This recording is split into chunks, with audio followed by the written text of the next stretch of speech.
Today's podcast is with Scott Horsley. Scott is an interpretive guide, a hiking guide, a forest therapy guide, and a meditation instructor. He's also a father, son, brother, husband, and much more. He recently started a guiding company called Among the Trees, which amongst its more traditional hiking programs also offers people the opportunity to just stop and be present in the mountains to see what those moments bring out for them. I definitely gained some insights in this conversation with regards to the importance of not being so focused all the time in life on what the next objective is or what the next goal is. Now, for those of you who already subscribed to the show, a massive thank you. And to those of you who are new here and want to support the podcast, the best way to do so is by subscribing. Now on to the episode. Among the Trees. Among the Trees. Can you tell me more about it? Yeah, so Among the Trees is kind of like a passion project. I think it's been in the making for a number of years, but it wasn't actually, coming to fruition. I didn't have a name. I think I was just acquiring skills and skill sets probably for quite a while. I'm going to say like over 10 years.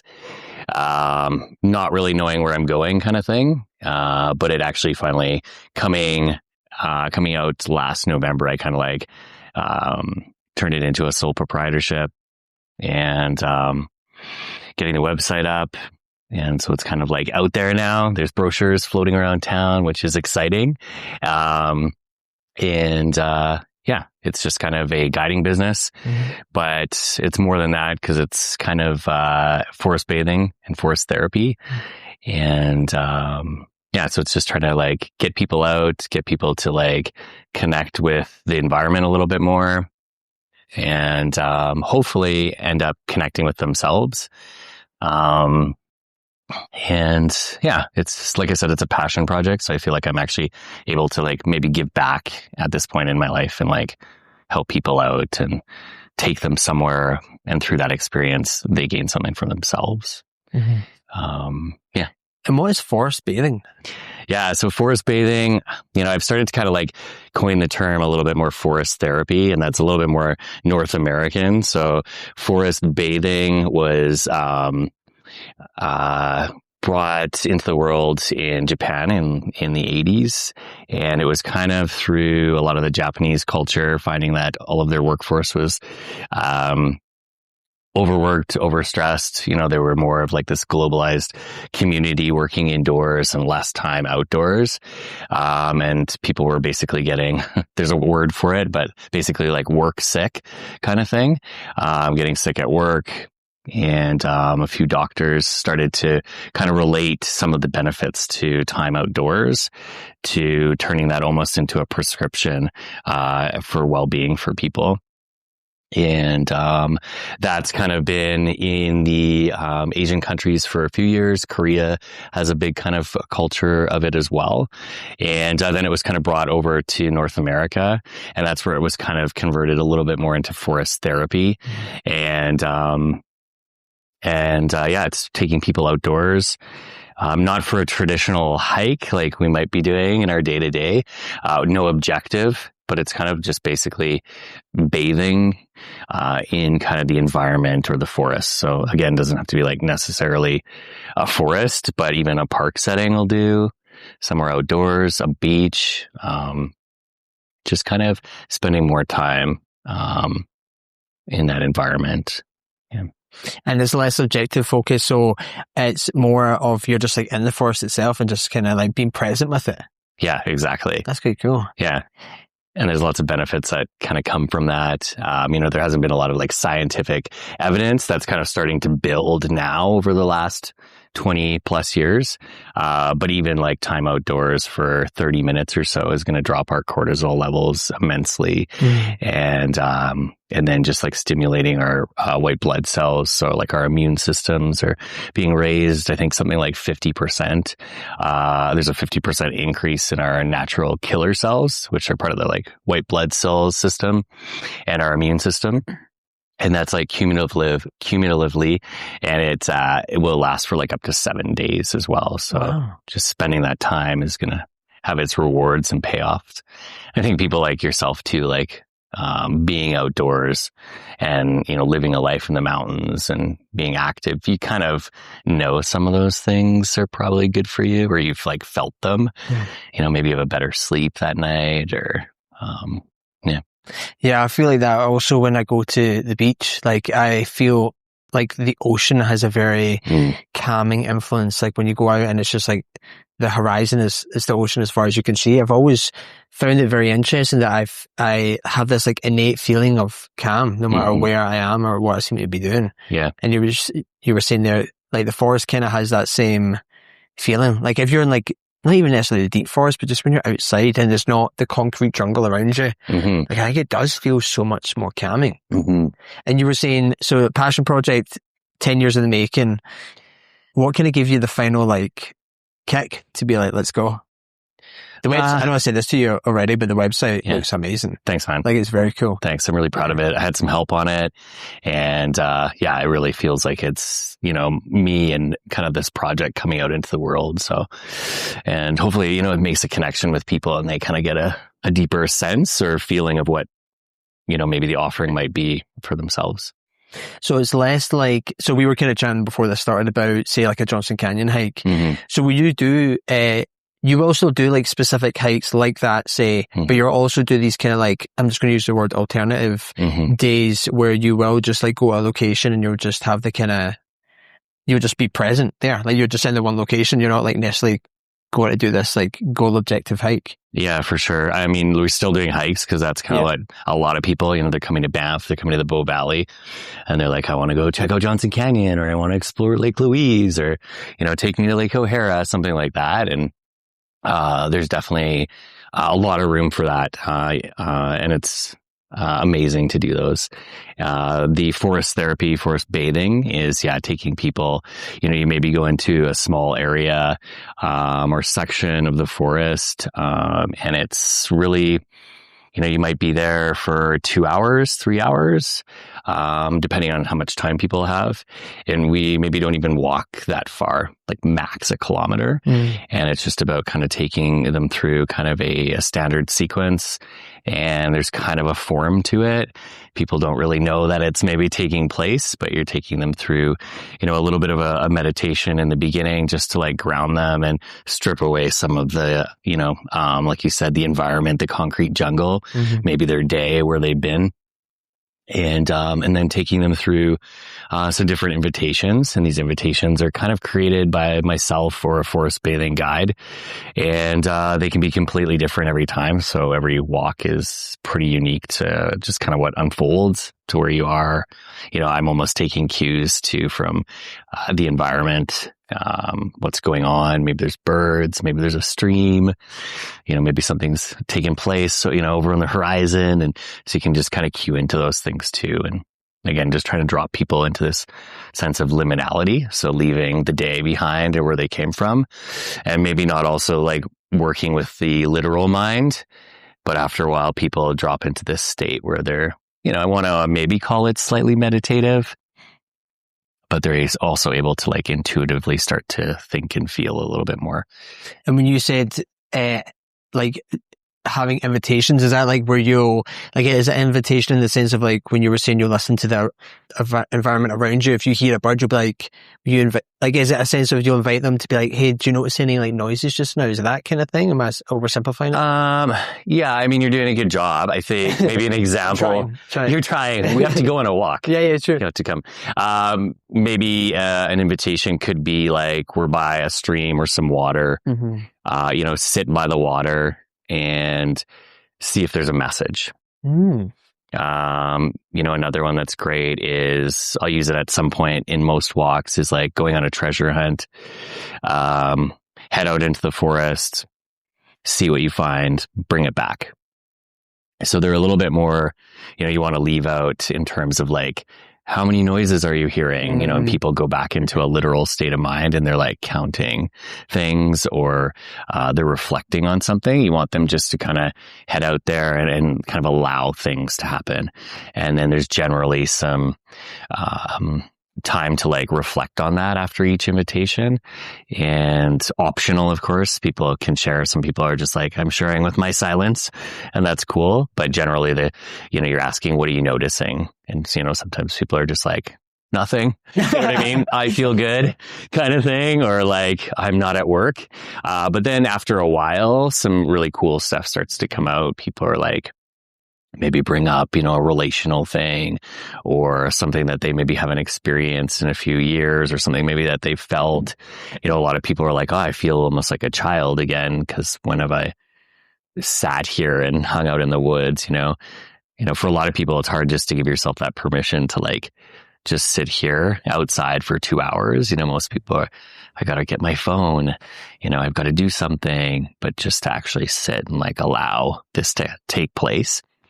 And one reason why it's good for a guide to actually be there, you can go out and try these things for yourself, and you totally should. We should all be spending more time outdoors. But a guide really helps to kind of just like anchor the experience. And instead of you, maybe thinking, oh, I got to get going in a bit, or, how much time would you actually give yourself to sit there? Or they're just also protecting that space and kind of keeping it for the participants or the people involved to just experience, right? Holding almost like a container for it to happen. Where I think if we were just sitting there, eventually 20, 30 minutes, you'd be like, oh, I checked my phone. I think it's not working. I'll go home, or, you know what I mean?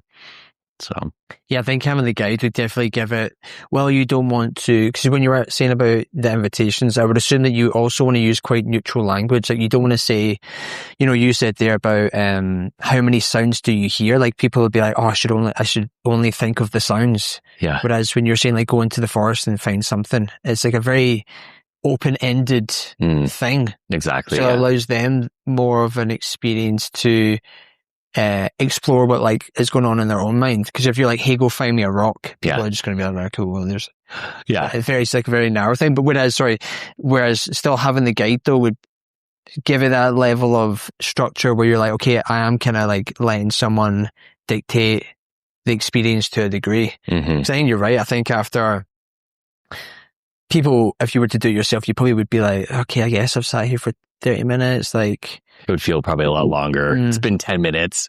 And sometimes as well, like if you don't push through the point where you're like, I probably would have left at this point. Like sometimes when you push through the point of like, I wish I'd left, like the next 30 minutes is actually where you get more, because that's when you're starting to get a bit like restless and you start thinking and you start, finding stuff that comes to you more. Yeah. And you could almost call it that point of discomfort, right? Because a lot of people, you're coming from work. Maybe you're had a busy week. You got your phone with you, which in all cases, I usually say, try to just shut your phone off and maybe even leave it in your vehicle, leave it at home.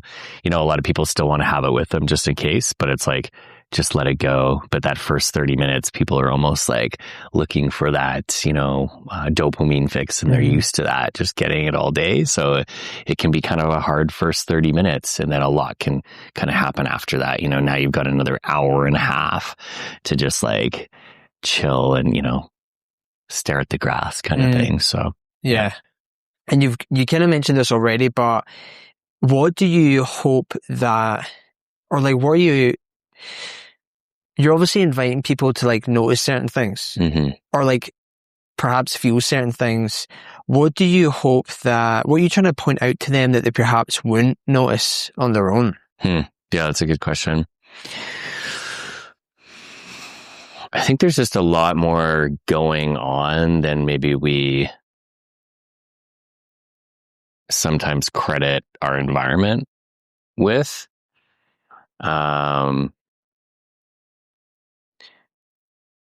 We can just get so busy in our day-to-day lives. We're talking about this concrete jungle, and we're all just busy doing things and going places and waiting for people in this like instantaneous world. And that just kind of seems to continue to increase. But I think when we're able to like slow down, notice these little things, the couple pebbles in the stream, and like how they're positioned, I just think it changes our perception and our mind slows down. And maybe we just have some of these like aha moments. And I'm hoping that, through all of this and taking people out, that maybe they're just like getting a glimpse of like something within themselves, maybe something that they haven't seen in a while, or maybe just a remembering, I guess, of sorts.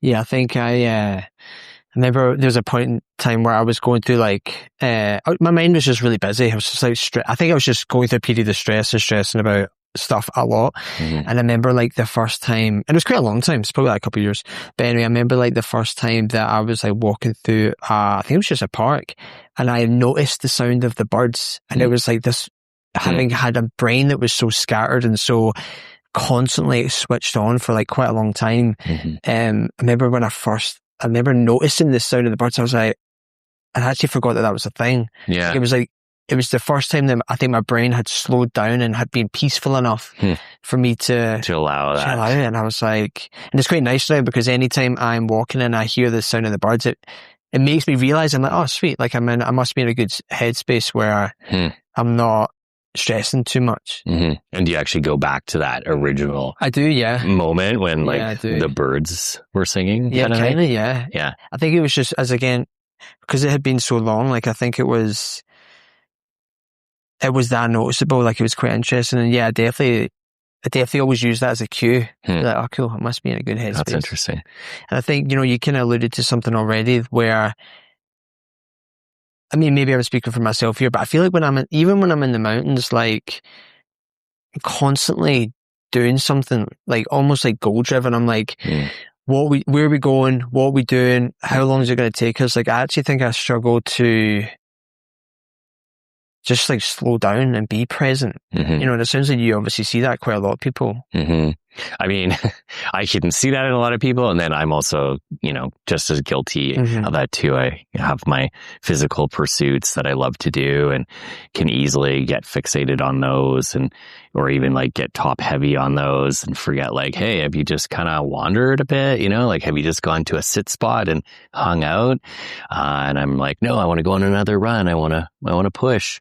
But I definitely see that in people, guiding, all sorts of things, maybe where I'm with people for an hour or maybe a few days.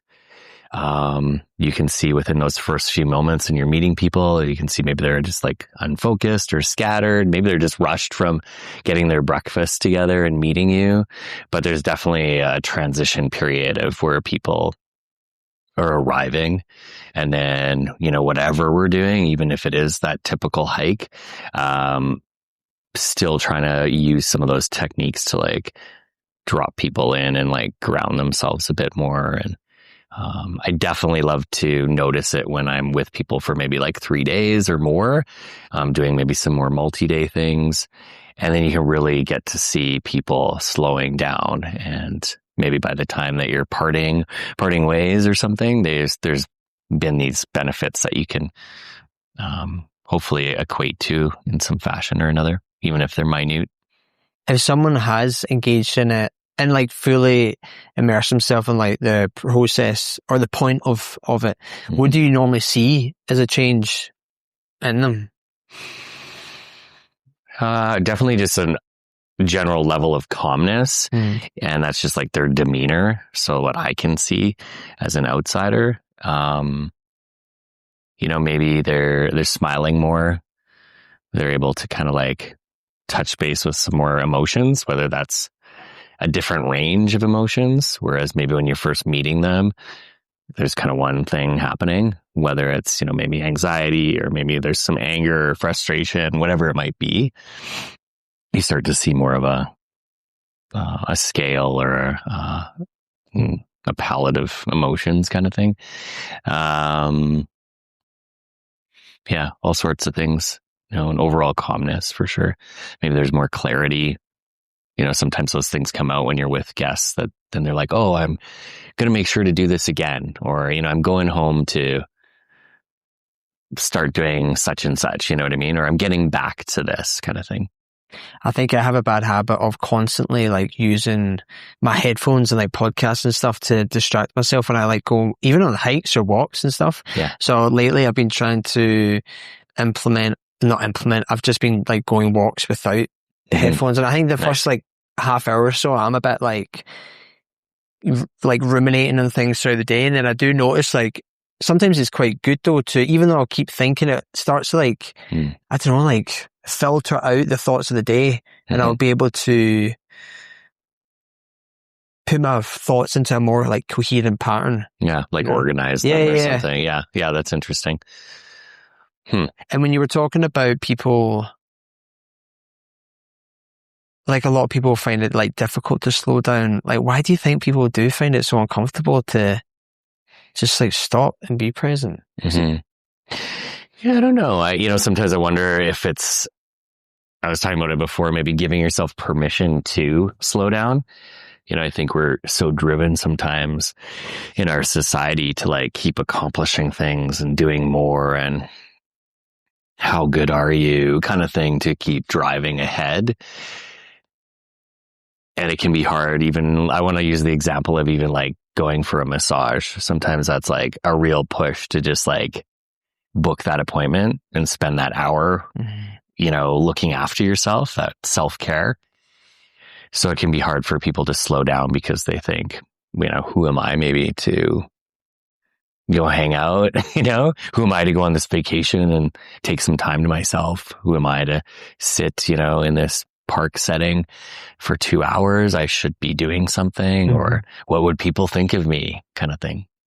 Yeah, I definitely think I'm like that. I almost feel like if I'm not like striving towards like a goal, I almost feel like I'm being unproductive, like almost like wasting time. Yeah. Which is like, I do think I struggle to slow down. And for when people do it though, like, what do you think comes up for them? Like, what do you think they notice when they actually do slow down? When they do slow down? It's funny because it's all different things for different people, I find, like I was saying, some people are just like, hey, I feel great. I felt like a kid when I slow down, or it was neat to explore that again. And then there's been some bigger kind of ahas for people, I was saying relationally, I had a good story where I was out with, a bridal group, doing one of the forest therapy, days. We were just like hanging out in the woods. They're having a great time. They're celebrating the one, lady's, wedding, and a couple of them were sisters, I think. And they went out and they were hanging out for a while. I think I gave them a invitation to kind of like hang out near a tree, see what comes up kind of thing. And they all come back later for the sharing, moment. And I kind of ask, what did you notice? They go around and share some stuff. And then the one lady at the end, she shares that, her father had passed away, a few months back, and she wasn't really, maybe in touch with it as much, or her emotions. And, he was a big golfer. And then she pulls out this golf ball and she says, I was sitting down for this period of time, which was probably about 20 minutes, just isolated, sitting somewhere in the forest, random. And I guess she was bringing up feelings and, thoughts about her dad and stuff. And then she just happened to look down at some point and there was this golf ball sitting beside her. And so she, at this point, was kind of in tears, explaining this story and how she was feeling to the group and her family.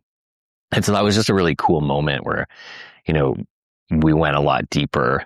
And, at that point, you're kind of wondering, the forest was just kind of reflecting something back. And, whether there's more going on there or not, that's up to everybody's understanding. But it was just really cool. So, it can be everything from I felt a little better today, I feel relaxed, thanks a lot, to having a more deeper, even maybe calling it a spiritual moment or something.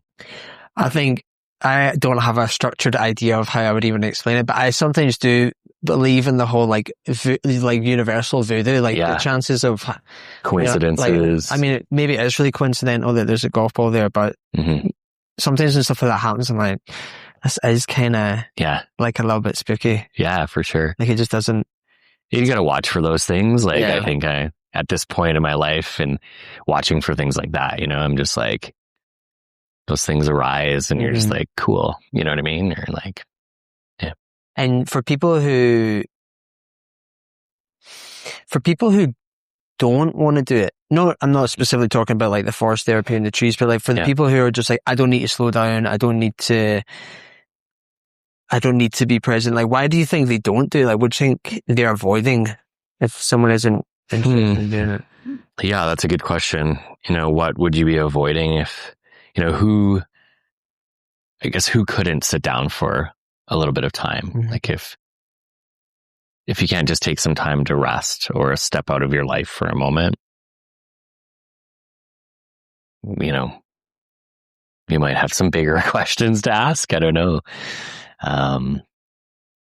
Yeah.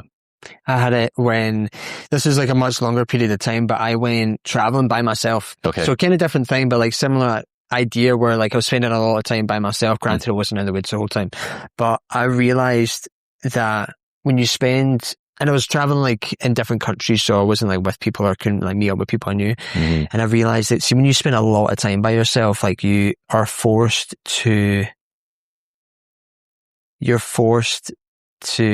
acknowledge some things about yourself, especially when it's with the new people, because I think you've got older friends, like they can be quite forgiving of like bad habits or like annoying traits that you have, because they're like, oh, that's just Richard, or like, that's just whatever. Known him forever.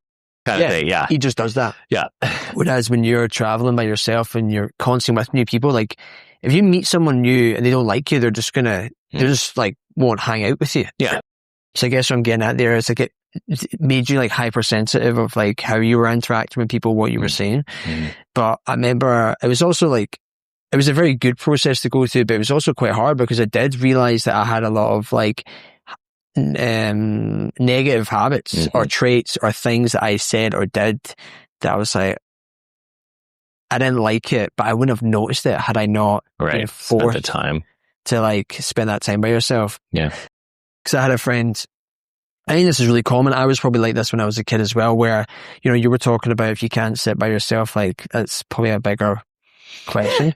Yeah. And I had that, I think, and I remember talking to a friend where like he'd broken up with his girlfriend and he was like terrified, really. This is my interpretation of it. Yeah. He didn't say this, but my interpretation was that he was so terrified to be alone, like he couldn't, his whole sense of self and happiness and things to do was like wrapped up in this relationship that he had. He couldn't fathom the idea of spending a Saturday afternoon like by himself, and he's like, who am I? Yeah, really. Yeah.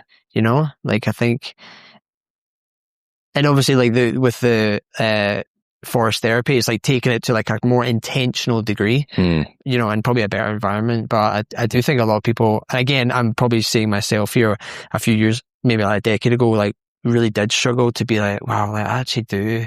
It can be hard. Yeah, like, it is, I think people want to layer on all this like noise, right? Like it's just easier to be doing something all the time. And, if I go for a run, but then I'll go to the grocery store, and then from the grocery store, I come home and I'm going to cook.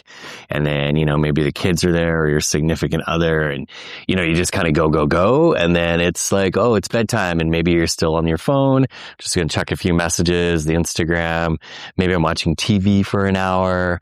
And then it's like, okay, lights out.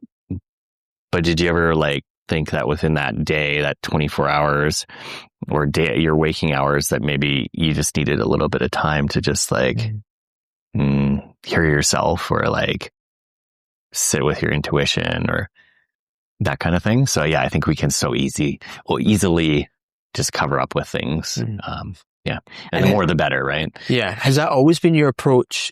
Or have you also gone through the like goal driven, like, I must achieve this and do this and try this? Or have you kind of always had this more? Yeah, that's a good question. Yes and no. Like, I think I've always been able to like balance myself and kind of like maybe have 2 feet in, 1 foot in one shoe and 1 foot in the other. But there's definitely, I can swing to one side and can easily be goal driven and like, hey, what's next? I think probably even the last few years, as I was coming to this point of, really narrowing into what I wanted to do. And, all of this has been a big career change for me, is, it was just kind of like, what's next? What's the next certification?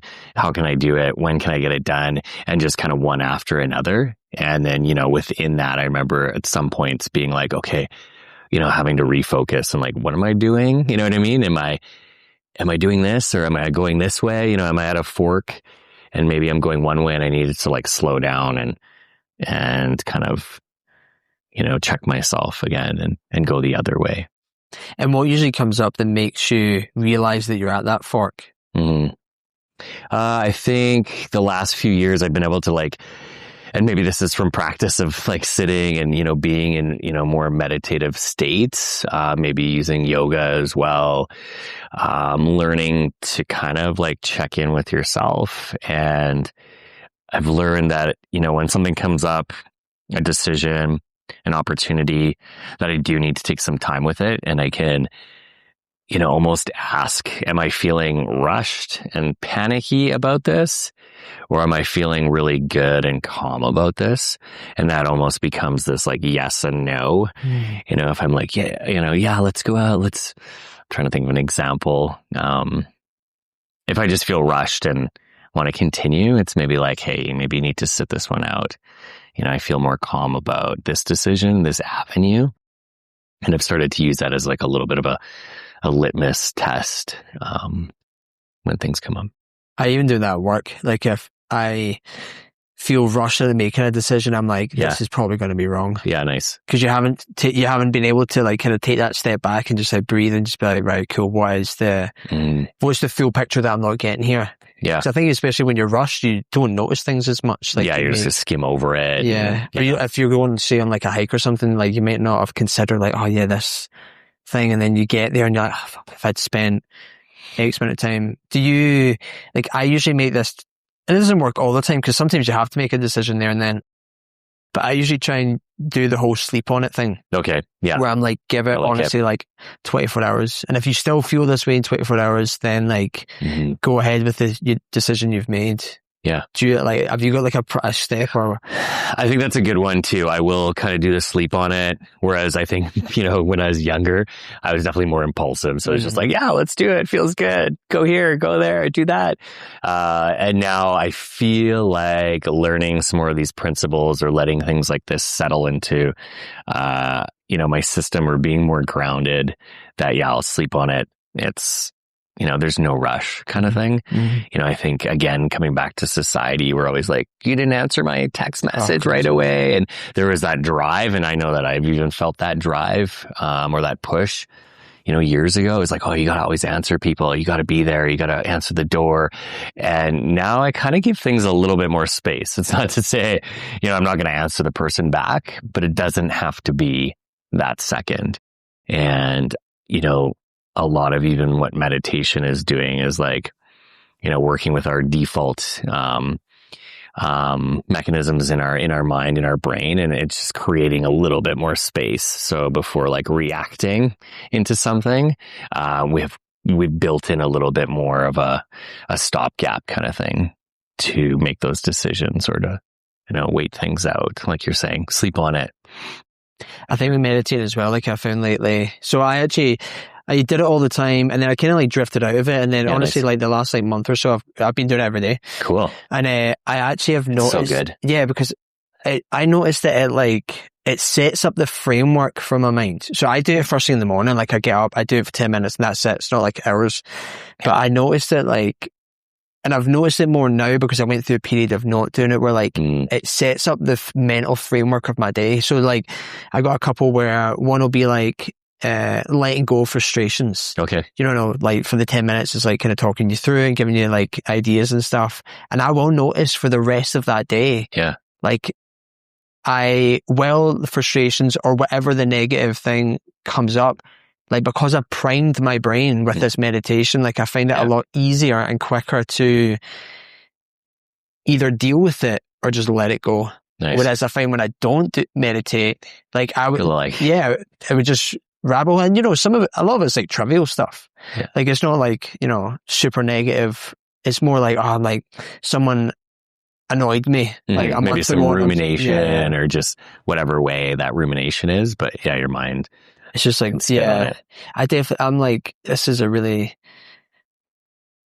negative thing, but like, I find that also like I'll ruminate on stuff that I feel like I'm going to contradict myself here, because usually I actually would say that most of the time I'm really good at just like not letting stuff bother me, like letting it roll off my back, etc., etc. But I've noticed that I have like one or two things I just cannot let go. Yeah, it just gets you. Yeah, and it's just like, and I'll like, but now I'll rationally be like, let it go. It happened literally like 2 years ago. Why are you still thinking about this? It's kind of crazy that you're still thinking about this. But it's, again, and I think the meditation has made me more aware of that, because it makes you more aware of what you're thinking about. Right.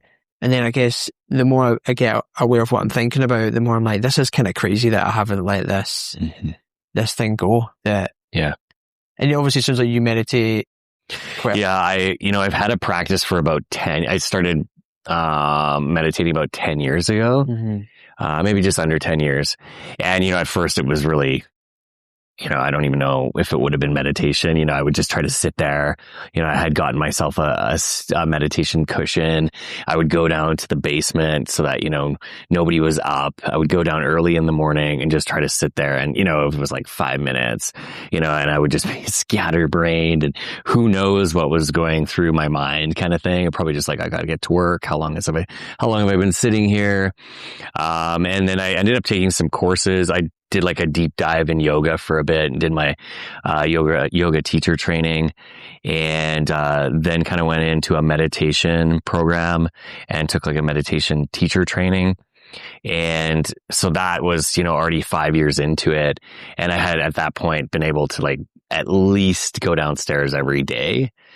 And, all those effects are so cumulative. Like it's, you're not noticing it that day. But then when I look back now at this process of meditation, it's like, whoa, there's been some huge benefits. It's, not only just allowed me to relax or provide a little bit of space, in my decisions, but, it's also helped me make some bigger life changes that, who knows if they would have happened in my normal, I don't know if you want to call it a mental state, but just like my normal day-to-day kind of, without meditation. I also think it's something that I don't notice it that much when I'm doing it, but I notice it when I haven't done it. Like for the switch of like, so as I say, like I kind of really got out of the habit of it, and now that I'm back doing it again, like it's, honestly it's like quite surprising to me how much better I feel. Yeah, nice. And I think with the meditation, like, I remember I was probably the same. I had definitely not deep dived it as much as you. I just have like the Headspace app, and I've probably done it for a decade though. That's great though, having like something guide you into it. Yeah. And but I remember like when I first got into it, it was like mind blowing. I don't know if that's a pun or not, probably not, but to me, like how much of a difference it made. Because I think obviously at that point I was like 23, so I'd never done it. And then at the age of 23, I'd done it for the first time. And I remember being like, not like the very first time I did it, but like once I'd stuck at it, and obviously the effects of it. Yeah. I remember being like, this is like a superpower. Yeah. Really, like I honestly, for sure. I honestly still think that now. Like, and I was, I remember having conversations with my mates who don't do it. And the idea is like, you spend so much time training your physical body. I know your brain's obviously physical as well, but like your muscles, you want to get bigger, stronger, faster, like more enduring muscles. And I was like, I'd never thought about the fact that you want to train your brain. Your brain, yeah. And you obviously educate yourself with regards to like, I like books, like I'll read history, but never thought about like, I never thought about like training my mind. I think I was just a bit uneducated, and I was just like, your mind is your mind, and that's what I love about meditation, is like, it honestly feels like a super hack. I think it totally does. It's definitely made huge benefits in my life. And then, those benefits I think always spill over into the other people in your life kind of thing. And, maybe people meet you and they're like, wow, Richard seems pretty like a grounded guy, he's calm, and, necessarily maybe you don't feel like that to yourself, but you're having those effects, are broadening out into your environment as well. So that's cool. I think it also made me understand my own mind better, because I think, you have like a lot of like subconscious, like intrusive thoughts. And I think when I was younger, I used to, I think a lot of people think that their intrusive thoughts are their actual thoughts. Like they themselves are thinking this. And like intrusive thoughts usually aren't the nicest ones. They're not like the best ones. Like it's a judgment. Usually you'll see someone, you'll think. And I remember kind of almost being like relieved when, I learned that like your intrusive thoughts aren't you thinking something clearly. It was like a relief to be like, thank God I'm not this like these thoughts have been super driving judgmental me. person. These thoughts have maybe been driving me for years, or you know what I mean, or having an effect on my life or something, for sure.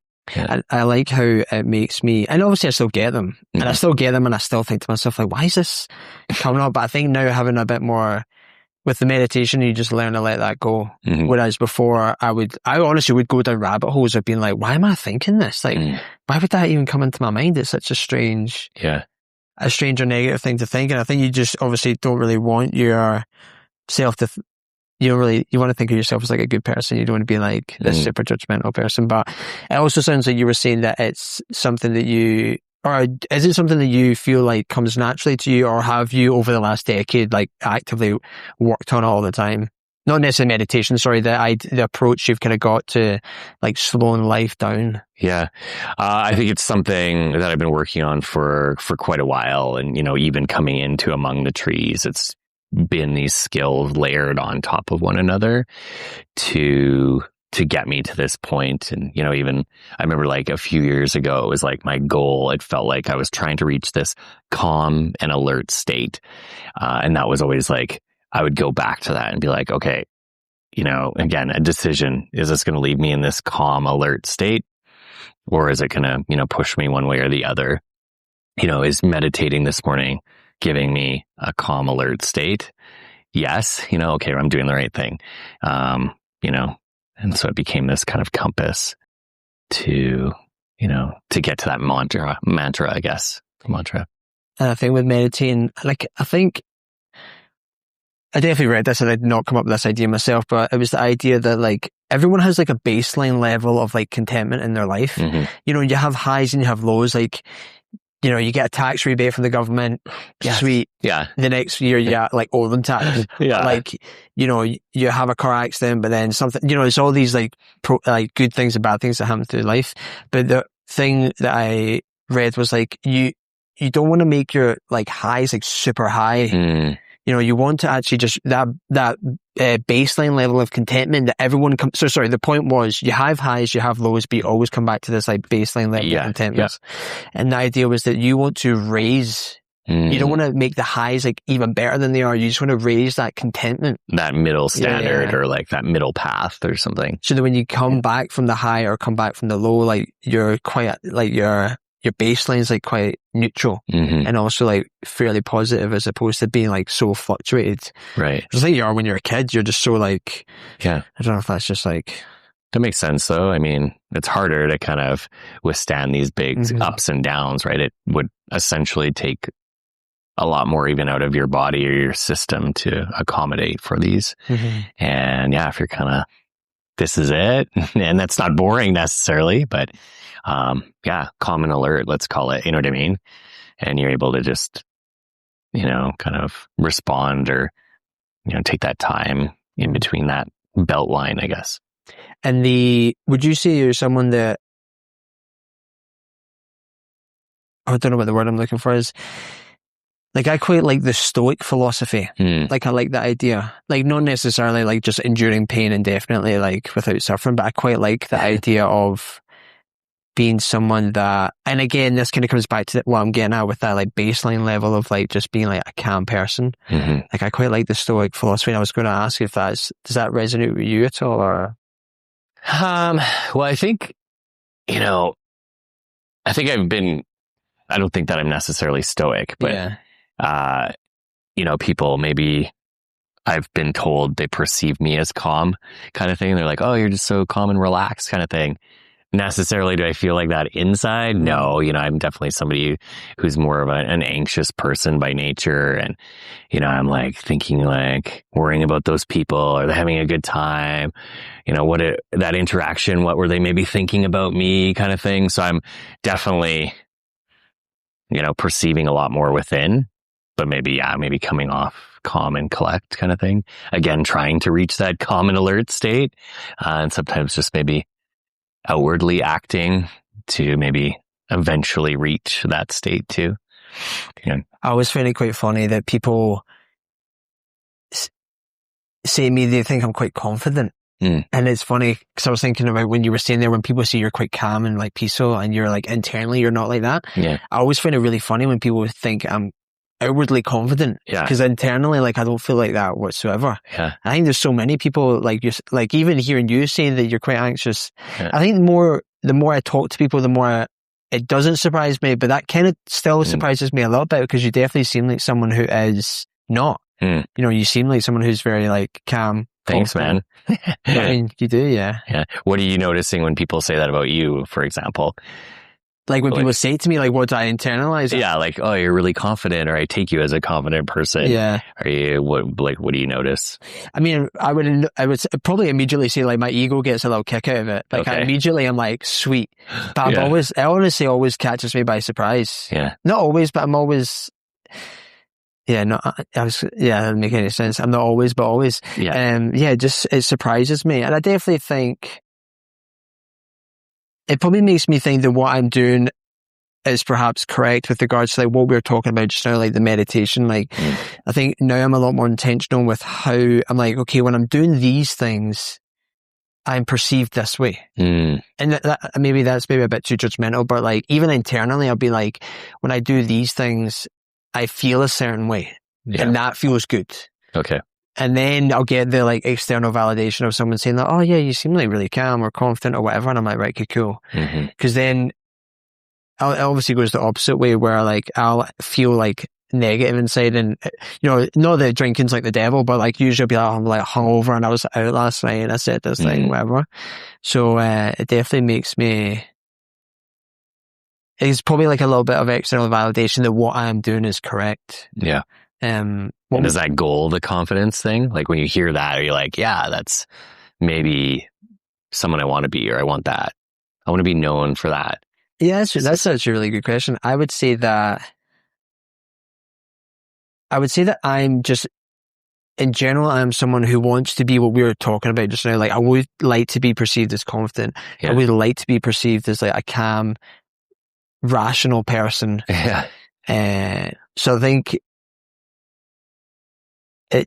think it makes me, I don't know. Yeah. It was just interesting because I was reflecting while you said that, and about being, I was thinking calm alert, and it was like, that's maybe something I've set myself to, but the reality is I'm feeling maybe more of an anxious person, but I'm thinking outwardly, oh, that's the objective is calm alert. And so I was just reflecting that, yours is maybe, I'm looking for that confident outlook. And yeah.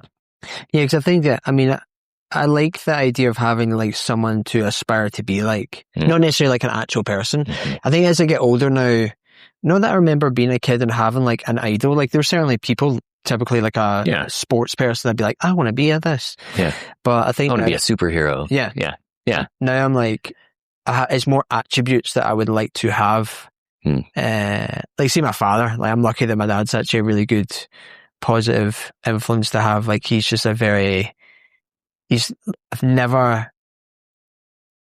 just so like, I probably would say he is really stoic. Like mate, he's never high, he's never low. Okay. Just constantly calm, constantly level. I think as I get older, like when I was younger, I don't think I appreciated that as much. You appreciate the people who are louder.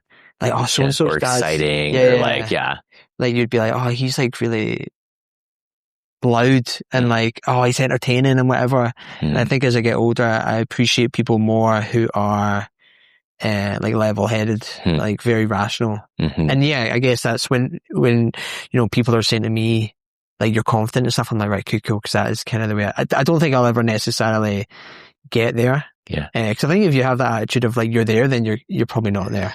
Yeah, I think there's always that. Not that you should always be striving for more and more, but yeah, it's good to have something to aspire to. And yeah, you're making me think of my dad actually, because he's always been someone like that, stoic, calm under pressure, and people are almost like, what's he thinking? Or like, where's he at? But I remember it always being something, like aspiring, or I thought, oh, he's so calm under pressure and cool and collect kind of thing. So, and now that you're a dad, do you, I think as I've got older, like what I appreciate has changed, as I kind of just said, like, now that you're a dad, do you probably like see the values more in like how your father was with you? And even it's changed how, like I even look back on like my childhood and I think I used to have like a different attitude on it of like, oh, we didn't have this and we didn't have that. And now I'm like the total opposite. I'm like, wow, how fortunate were we that we had these incredibly supportive parents. Yeah, nice. Yeah.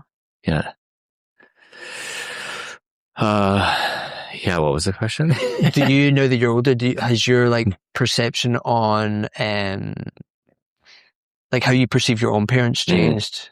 Yeah, definitely. I mean, I probably can't even kind of put into words how that has, but definitely a lot more respect for my parents, for parents in general. Like parenting's, it can be challenging at times, and you really aren't like set up. Nobody's this perfect parent. So it's kind of like you maybe have the help of your parents or some other parents or some friends, but you're really just trying to like do the best you can and get by and kind of like, yeah, do a good job, I guess, and not kind of fuck it up along the way kind of thing. And, you do these things or you say things and then, I'm always in bed laying there thinking like, did I say the right thing today? Or you're like, and it wasn't necessarily bad, but you're just like, there's all this science about how we're molding our children now and how their outcomes will be based on this. And so then I'm always like reflecting on like, was that the right thing? Am I instilling confidence in them or, and sometimes it's just funny because again, your head can just like spiral that out of control and got to step back a little bit and be like, hey, we're all just trying to do our best at being parents and living this life. And I mean, we all turned out pretty good, I maybe had some problems, but I'm okay, you're okay. I hope so. So. And with regards to, we were chatting earlier about kind of like purposely like slowing down and being present. And obviously as a parent, I imagine that's like an incredibly difficult task to do.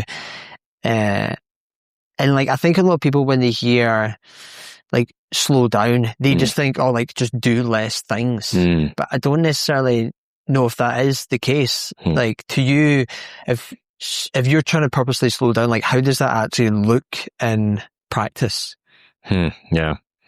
I think initially I probably think do less, I'm like, like slow down, Scott. Then I'm thinking, oh, I've got my list, which I always have a list. So it's like, oh, well, maybe, what could be moved to tomorrow or what could be delayed kind of thing. But I guess if I dig a little bit deeper, slowing down's like, maybe just taking some time out of the mainstream, the list per se, and maybe just like sitting. And then I think it's more just like sitting and experiencing and see what comes up, I guess. Because I think when I was thinking that, when I asked that question, I was like, because I would think, like when I was saying like people think just do less. Whereas like slowing down to me also could be like meditating, where you are like intentionally doing something. Or like even the forest therapy, like you're intentionally, I think what I was kind of thinking in my mind was when people say do less, it's just like, okay, cool, I'm in the house, I'm sitting on the couch, I got nothing to do. Yeah. Whereas you can still slow down, but like do it with something more intentional that's going to slow you down as opposed to just... Yeah, that's true. I mean, there's lots of tasks. Maybe tasks is the wrong word, but like just going and gardening for a bit is slowing down, maybe more of a sensory thing, lighting some aromatherapy and just sitting and smelling that, instead of maybe choosing to just hang out on the couch and watch TV as slowing down, maybe like experiment with other ways to slow down, and maybe within that you're connecting differently than you normally would. I think it perhaps is just the way that my mind is programmed, where like I am, I kind of said how I am one of these people where like I feel like I need a goal to like give me a sense of direction and path and stuff like that to do. So I think for someone who's like that, who's perhaps not like go, go, go, as in I'm like the most ambitious, like on it person ever, but like for someone who feels a bit restless when they stop, I think having something that is still actually keeping me occupied is better. Yeah. Because if I am sitting on the couch doing nothing, my brain just kind of goes like, yeah, what's next? So like YouTube, I guess. Yeah. Just Where's that ruminating thought, what can I pick up and go with? Yeah. And I think I've actually like, I've always read, but I've been getting back into it a lot lately. And I definitely notice a difference massively between even that and like doom scrolling. Okay. Because I could spend equal amounts of time doing either. Like just say like a couple hours, right? Yeah. On a book, not on a book, reading a book or on my phone. Yeah. But when I stop doing either of those things, which, sorry, I guess why I'm bringing this up is because to me that's like slowing down, like, reading a book. Yeah. And the way that my brain feels after 2 hours of either reading a book or doom scrolling is like completely two different things. Yeah, for sure. And even like the reading the books, like slowing down, even though like I'm still doing something like quite intentional, Yeah, for like sure. Escapism, really, you could finish the book kind of thing, it's, taking care of that like goal mindset, but it's also giving you a way different outcome. Yeah. And I've been thinking something kind of like ironically been thinking this lately where, so I've been living here for like 5.5 years-ish. Okay. Yeah. And the irony is that I think I actually spent more time in the mountains when I didn't live in them. Like Crazy. I was more intentional with like, really? Yeah, I was more intentional with getting into the mountains when I didn't live in them. Yeah. And now that I live in them, it's almost like it's almost like a laziness. Like I'm already here. Yeah. So I'm not as intentional. I see them. I don't have to be. Yeah. Interesting. Is that something that because you're from Calgary originally? I'm from Calgary. I was born in Montreal and then grew up in Calgary. Okay. I might as well say I'm from Calgary, but yeah, I grew up in Calgary. Mountains were always, next door, backyard. Was an opportunity to go skiing, hiking, running, snowboarding kind of thing. So it was always like weekends we'd come out here, but then return to the city kind of thing. Always had the view of the mountains too. So it's like, there's always this pull to be here as well. So, and since you've moved here, are you the opposite of me? Do you feel like you're still quite good at like being intentional with getting into them? So actually my girlfriend pointed out to me the other day, she was like, we live here, but we don't actually necessarily go out in them a lot. And I was like, wow, yeah, it's so true. Like, yeah. Well, I saw you ice climbing. Yeah, no, I know. Well, that was the day that we were like, why don't we do this? Yeah. Way more often. Like I even find that like I have, 5.5 years later, like I still haven't yet like adjusted my hobbies to match the opportunities that I have now that I didn't have before. Yeah. Like I'm always still doing like going to the gym or like just running, which I do enjoy, but I'm like, I live in a place where there's so many opportunities that I didn't have before. Ice climbing, rock climbing, other things that I can't think of just now. And it's like this sudden realization of like, why am I not taking... Is it because you're still doing the familiar things like the running, the indoor things? I want to say the book reading, but book reading's good, man. Yeah. But yeah, like, is it that you're not branching out, or what do you think? I think it's because in the last couple of years, I have come to a realization that I probably didn't view... I think I always viewed sports as like a activity to... I think I was quite an insecure person, right? Which, like, with regards to like my self-image, like my body. Okay. So I think I always viewed sport as like a means to an end with regards to like keeping my weight down, like having muscle, yada, yada. Got to do these things. And that's kind of how my hobbies were set up. It was like the gym or running or this or that. Like, it's only really been in the last couple of years, and probably is a case of living in this environment and interacting with people like you and countless other people who they do the thing because they enjoy it. Like, they rock climb because it's fun. They ice climb because it's fun. They name a thing. And it's only now that I've like slowly realized that. So to like answer your question, I think it's a case of, I'm now at that point where I'm like, oh, maybe I could just go out and do these things because they're fun, not because they're going to help me like lose 1,000 calories. Yeah. Which is like I don't know. Yeah. As a specific thing to me, but. Yeah. Well, it's a good perspective. I mean, I think I think I still have a pretty good balance. I think because I always had this draw to move to the valley, and I wanted to be doing, these things. I wanted to be, exploring the outdoors, exploring the environment, that was really a draw to do it. And maybe within that, it had become a big check the box, but I think I still really enjoy just getting out and experiencing things. And, now I have this like scale of like, well, I could just go sit somewhere for a longer period of time and just really explore, what's coming up in that forest therapy sense, I want to say. But when you're alone, it's more just a sit spot. You're just hanging out, watching, taking note, just seeing where your mind's taken, how you feel. But then I can also, on the other end of the scale, I could go ice climbing, or I could go skiing or boarding kind of thing. And then there's all these things that kind of fit in that scale in between. And so, I guess, reflecting on it now, I could pick what's the right opportunity to explore or engage with the outdoors, where am I going to be calm and alert today on that scale? Not that I always do that. Sometimes maybe I'll push and, there's this objective and we really got to get there and do that. Yeah. Yeah, it sounds like having such a broad depth of things to do, to put it simply. Yeah. Like it gives you way more things to do. Yeah, like a scale. Yeah, like a scale, because I guess like right now, if my things are like, I go to the gym, I run, I swim, like they're all like quite like, active pursuits. Sure. Whereas like, they're based in like movement. Yeah. Whereas like you having the like, forest therapy, and I guess I do meditate to be fair, but like the forest therapy, you could obviously do that in like a morning, an afternoon, a day. Like it gives you more of a like, hey, I don't really want to do much, so this thing that I normally do slots into that, and I can still go do something. Yeah, as opposed to me, it's just like going crazy on the couch. Yeah. And I was going to say, like with regard, like with my irony of like now, living here, but feeling like I am not really still taking advantage of the opportunities and engaging with it as much as I intentionally did before. Yeah. Do you think that,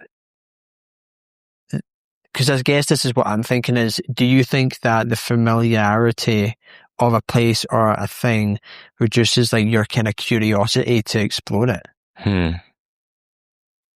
Yeah, it definitely could, for sure. I mean, taking people hiking, I've sometimes done the same hike a lot of times to the point where you're like, I don't really want to go there. But I think I almost try to give myself the task of finding something new, or how can you shift your mindset first, like, oh, I obviously got to go do it. It's my job. It's something I love to do. It's work, but then within that, once the experience is taking place, I'm trying to like almost, can I, create something that is going to touch these people in a different way, allow them to embrace the outdoors, something they might learn, or then just internally, I'm like, hey, what can you find today that's different or unique? You know what I mean? And how can you sit with that or experience it also? And what are you like? So if you were going on a hike, like say it was Johnson Canyon, if you were going on a hike to Johnson Canyon, which I imagine you have done like countless times, how do you put that into practice? Like, how do you actually, like, what would you be thinking? Maybe watching or looking for something different that's going on. Like today there was a whole bunch of birds. We were kind of in like the upper falls area. There was just a lot of birds, the migratory birds are just like returning to the valley now. And they were just like, I think it was a bunch of pine siskin, and they were just like going off. And, somebody kind of mentioned like, oh, what kind of bird is it or something? And I had already kind of heard them myself as we were kind of entering this area. So then I kind of just got everybody to like stop. I kind of was like, oh, what do you hear? And everyone's, I'm sure I can see people like, it's a bird, in their mind. But it's just like less labeling too. Like, why don't we just like check out for a moment? Maybe closing your eyes helps for some people. Just being there, sometimes I'll say, oh, everybody just take a step back even and like find a small area to be in. And then like, let's listen to what's happening around us. And then just like allowing that silence to really happen. Cause I think that's a hard point for people just to like be in silence for a while without any kind of feedback from me or the other person. And, just allowing. And then maybe after some time, maybe cueing some things, maybe like, what else do you smell kind of thing? And then you're like allowing them to move from maybe a dominant sense, like the sound of the birds, to maybe like, oh, well, now what do I smell? That's kind of different. What's he talking about kind of thing? But yeah, maybe now they're like, oh, well, now I'm smelling some of the trees, or I think I smell some soil. Maybe I'm smelling the person over there kind of thing, and moving through some sensory stuff too. And, and then at some point, maybe I ask like what they're noticing. And then sometimes I don't. I just kind of sometimes allow it to like sit there too. And maybe it comes up later, but sometimes I just let it sit with people for longer. And then we just like quietly continue on the trail kind of thing. And they're like, yeah, because I would guess that with every group, like that is a different element to it. Like, well, you go to Johnson Canyon a lot, like the group, it may be a different experience based on who you're with. Like if some people are a lot more attuned to noticing stuff like that, like you might get a lot more engagement with it. Whereas people who you may need to be the one that, as you were just kind of alluding to there, like you bring out the engagement with their environment in them, because you're like, yeah, I think the classic thing of like everyone's looking like down nowadays at their screen. Like so many people don't really, and I include myself in this, by the way, you don't really think to look up and around and smell and see. And especially when you've been in an environment for so long. And maybe that's kind of what I was alluding to with that question with regards to living in the mountains. Like, you get so used to seeing things, you stop really looking at them properly. I would say that's something I'm actively trying not to do here. But yeah, especially when you're in such a beautiful place, like it's an amazing place. And I want it to be here so bad that I don't want to forget that. So maybe that's something that keeps me looking, I guess, or keeps me observing things.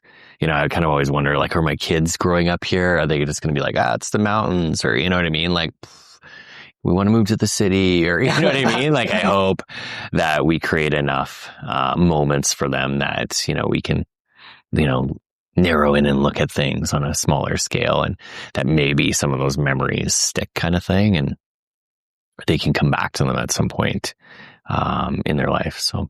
Yeah. How old are your kids again? The twins. So twin girls, they're 9. Right, okay, 9, right. Yeah. And from what you've just said there, how do you think they're appreciative of where they are or not? Or are they just like 9-year-olds and they don't really know what's going on? They're definitely 9-year-olds. They have a lot of fun, and, they definitely explore the environment, and we do try to take them out on hikes, and they've done some backpacking last year. And, we took them into the Briscoe and stayed at a lodge, and, so they do have those experiences. It's interesting. I guess I've never been like, I'll ask them how they're feeling, and they're like cold, or, you know what I mean? Like, I'm hot, or I'm hungry.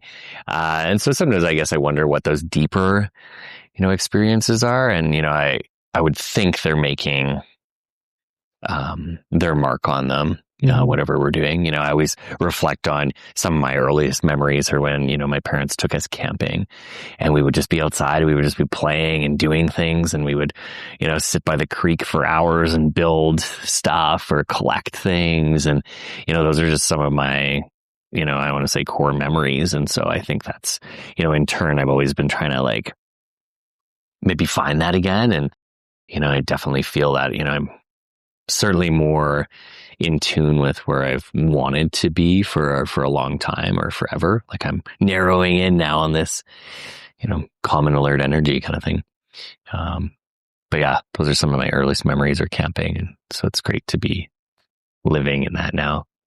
Yeah, I think I have a similar thing where like my childhood was probably quite similar. Like we went and did a lot more stuff like outdoors than, playing Xbox and stuff like that. And I think, you were talking about there, like your core memories as a kid. And I think what I have found is you know, I had this like very kind of outdoor orientated upbringing as a kid. Then went through like my teens and early 20s of like self-exploration of like partying, drinking, all that stuff. Yeah. But I have noticed that pretty much everyone I know, whatever their dominant experiences were as kids, that's what everyone has kind of gravitated back towards. Okay.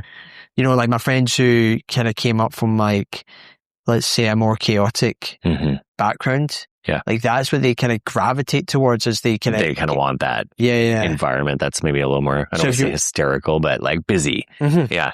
You know, and if you're doing that with your kids, like I would assume that they'll have a similar thing where like, you know, they'll go through the learning life and making their own mistakes, and then they'll slowly like gradually come back to the core memories, as you were saying, which is what you were kind of used to as a kid growing up. Yeah, interesting. That's a good perspective for sure. I guess not everyone, because some people like grow up in a city and they hate it and they want to live in the mountains, and vice versa. Yeah, maybe they go the other way completely. Yeah. But again, I would probably still say that probably had more to do with their upbringing than specifically the place they were in. You know, perhaps they want to be in a city because they were in a really like quiet home environment and they didn't get a lot of love, and they, you know, get more of that in the city when they're there, and they're kind of... Yeah, they're feeling fulfilled in that manner. Yeah. And it must be quite cool to be able to, with your daughters, like do something that you also like really enjoy. You know, to be able to like have those experiences with them. Yeah, for sure. My one daughter, she's been kind of taking to running now. So just before I came here, actually, I was going to go out running, and she's kind of been like, "Can I come with you?" And you know, at first I was like, like you're going to slow me down. You know what I mean? I'm thinking the objective thing, right? Like I'm like, I gotta go like crush this, whatever, 6K, or I'm going to do these like striders or whatever kind of thing. And then, you know, I've been like, well, no, like what a great moment to share this with my daughter, with Mason. And or like I even thought today, like what a memory. I actually thought of this, like creating a memory with her. And you know, maybe one day she can resource back to like, oh, this movement or running, or you know what I mean. And so that's pretty cool. It's neat to be a part of, for sure. Yeah, I think when I look back on my own childhood, I think a lot about like running with my dad. Is probably the most nice. Okay. Probably the most time we spent together, because I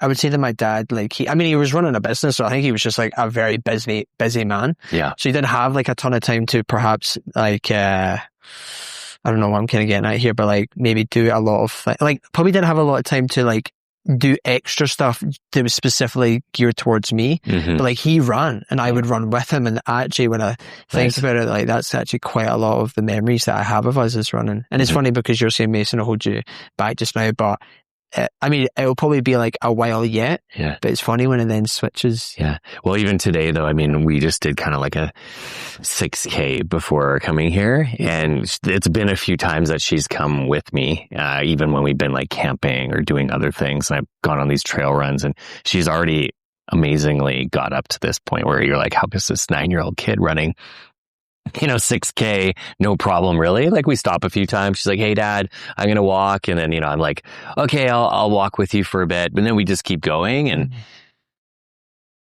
again, you know, I reflect on, there's nothing wrong with me stopping for a moment. You know, I have that head fake where I'm like, I'm timing this.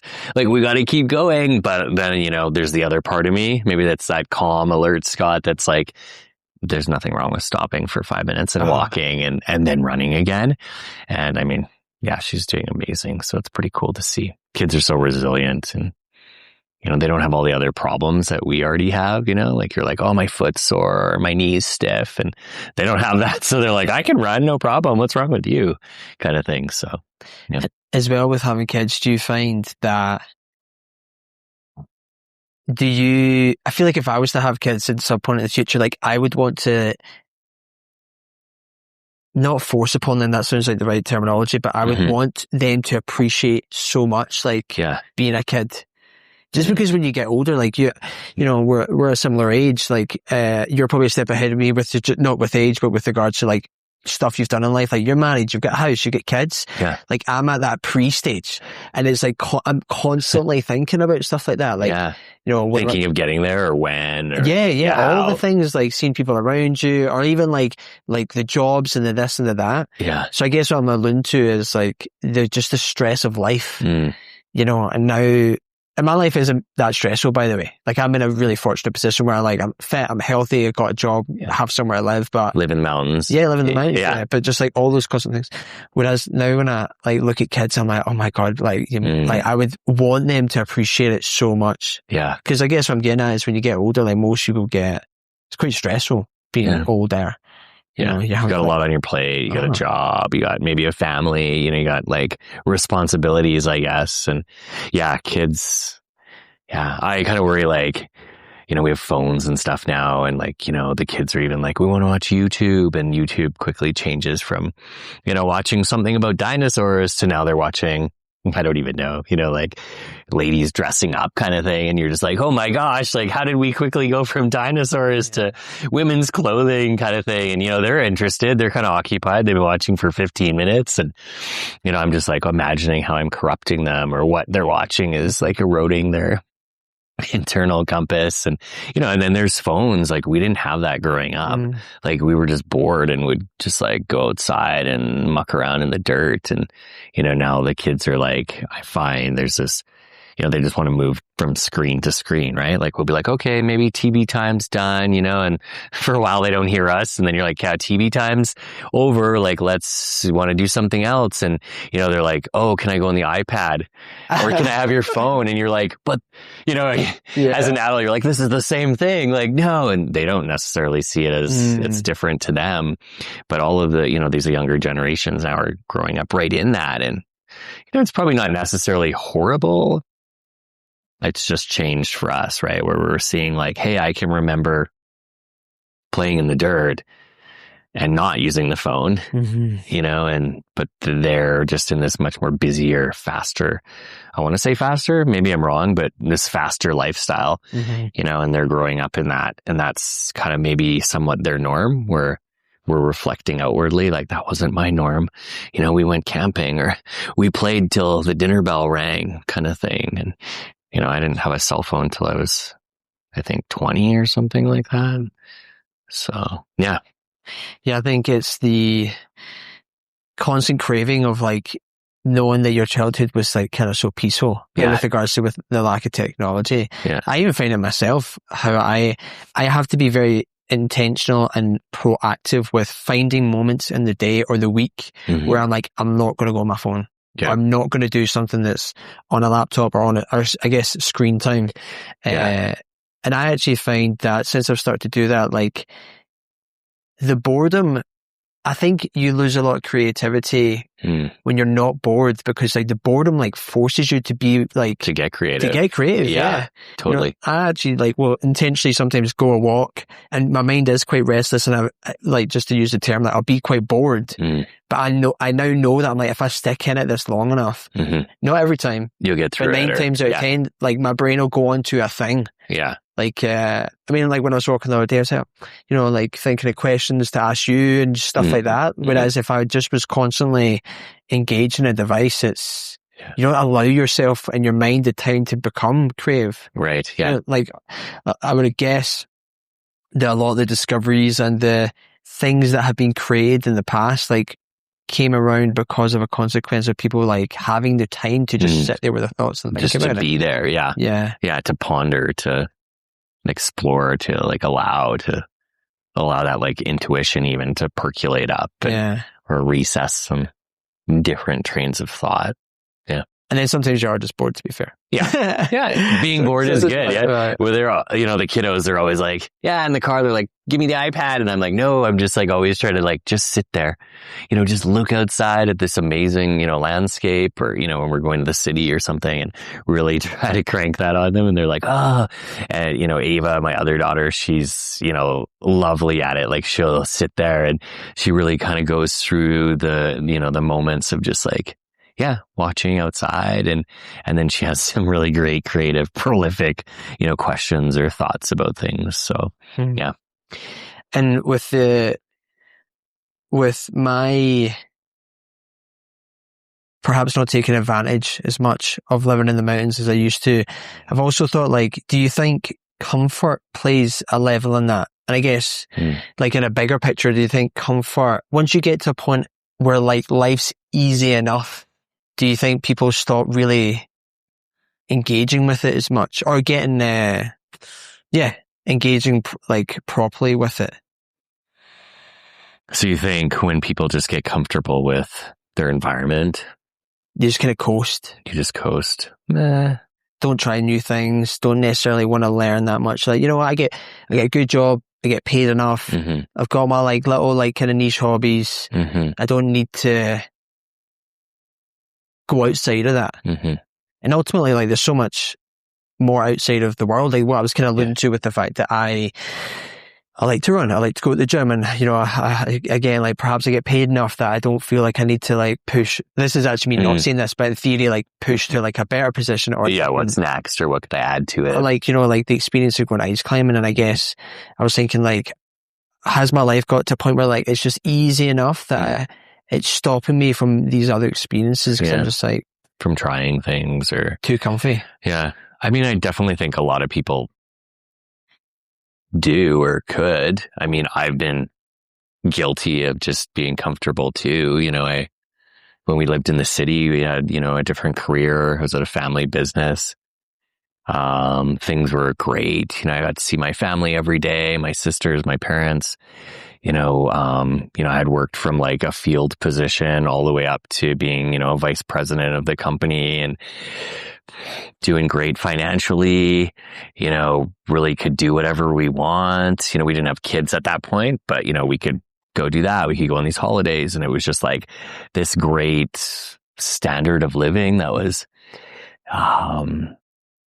comfortable, I guess.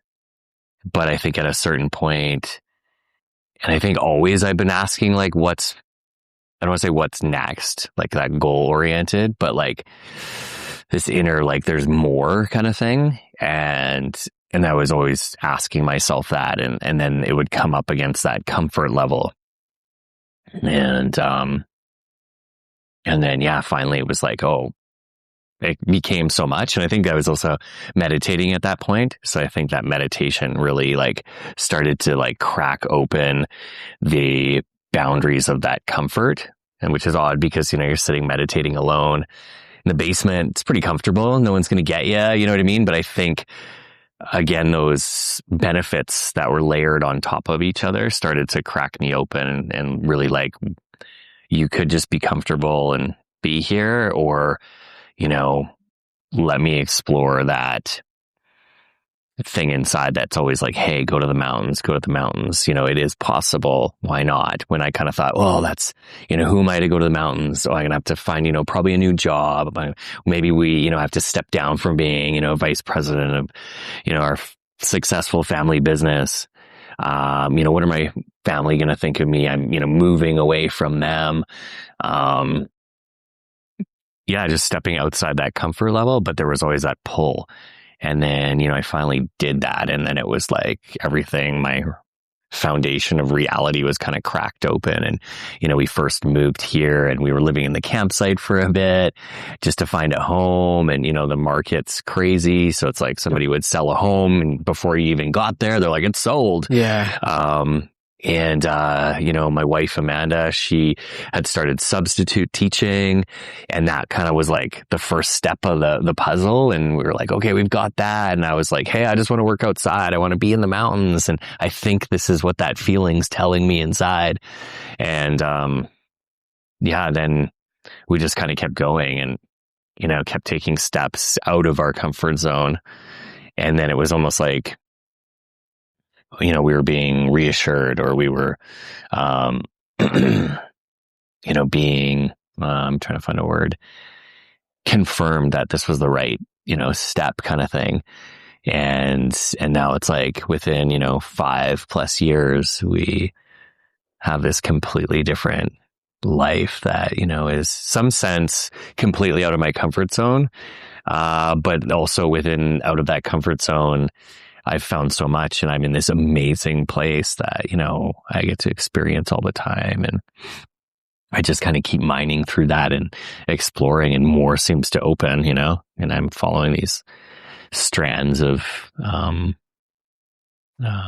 almost want to say it's like heart space, or like, you know, leading with my heart, and then more comes open kind of thing. And, yeah. And when you had that, so when you're still in like the family business, you're in that comfort level you were chatting about, and you had this pull within you, I was going to ask you, like, what, and you had all those questions of like, oh, like, how do we do this? Like, what, are we going to move to the mountains? Like, what was the pull just strong enough that you're like, I have to do it, because if I don't do it, I'm just going to have this nagging feeling? Or what was it that made you be like, I have to try it? Well, I'd always wanted to move to Canmore. I moved to Canmore when, after grade 12, and I like lived in a tent for a while and just worked at the gas station, and really had a lot of fun. Probably had too much fun, actually. And then I had to go back. I returned to the city for school. I was in a paramedic, training, school. I had gone through SATE, and then I was returning to get into this program. And so I had to go back, kind of thing. My parents were, you know, gratefully assisting me, getting me into school, kind of thing. And since I left Canmore, there was always this pull. Like, I was like, I gotta get back. And that pull lasted, I don't know, like 20 years kind of thing. And it was always just sitting, you know, at the basis. And we kind of would come out over the weekends, and that would always like, suffice, you know, like, okay, I got some mountain time. Back to the city, you know, a month passes. Oh, I got to go camping, or got to go skiing. So it would always kind of feel like we got there. But if you ask anybody that's known me for a long time, the one thing they'd be like, yeah, Scott wants to move to the mountains, kind of thing. And so, yeah, finally kind of getting there has, yeah, been really cool to see too. And when you said like it cracked you open on like your kind of foundation, what do you mean by that? Cracked my foundation. Well, I mean, at some point I kind of had to decide whether, like, you know, my head space is telling me, you know, stay in the city, you got a good job, you're comfortable, like you're doing well, you know, on paper, you're doing well, kind of thing. But in my heart, it was like, no, there's something else. There's a drive here. There's something calling you. There's, you know, something you want to do, I guess. And I think, again, the meditation, the practices like the yoga, getting into movement practices like running and stuff, and spending more time just like, I want to say alone, but not necessarily physically alone, but just like with self, started to kind of, you know, show me that like, hey, maybe this is possible. Like something could be there. And, you know, at a certain point, it was like, I didn't even know what I was coming to do in the mountains. It was just like, I knew the destination, but I didn't know the steps in between. And, you know, luckily, you know, I've got an amazing partner who's like, yeah, I'm behind you 100%. You know, we can kind of use my career to get into teaching, hopefully, and the rest could maybe fall into place for you, kind of thing. And, yeah, then it was just like, we had to do it, kind of thing. And it's hard to think back of like what exactly happened. But again, it was this layering of like, you know, take one more step, you know, something's going to be revealed, take one more step. And then it was like, all of a sudden we were doing it. And I remember like, you know, it's not a big move. It's an hour away, but it was bigger because we had family and, you know, we were established and had, you know, what's called like careers, kind of thing. And so it was like, yeah, letting that all go and kind of jumping into the unknown of, yeah, can we keep things going? Can we still have that level of comfort, kind of thing? And I would say it's been anything but comfortable, because it's been like, whoa, you know, we changed our lifestyle from, you know, a house in the city with a yard to, you know, a townhouse in Canmore. And so like there's been physical changes that have been different. And, you know, financially, it's like, well, we got to really, you know, work hard at it to kind of like make things happen now, you know. Yeah, so it's been different, but it's been like a wild ride of learning as we go, and seeing what comes back. And sometimes that's maybe more exciting, and definitely a process of like learning as well. So yeah. And I think so when you say a family business, was it like a family business as in, did you and your partner, it was your family business, or was it like like your parents or something like that? Yeah, it was kind of a generational family business. Yeah. So my grandfather, who was from Scotland, Oh, really? he immigrated to Canada just after the war, and then he started a couple different businesses, but a power washing company. So he was like washing trucks and the transportation industry. And that kind of grew, and it kind of kept his family fed. And then, my dad coming into the picture, worked in it a little bit. And then eventually said like, hey, let's move to Calgary.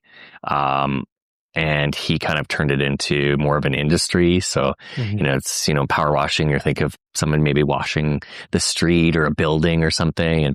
But we were doing lots of stuff. We were washing, buildings, transportation. He ended up growing it into having, full wash bays, people coming to us.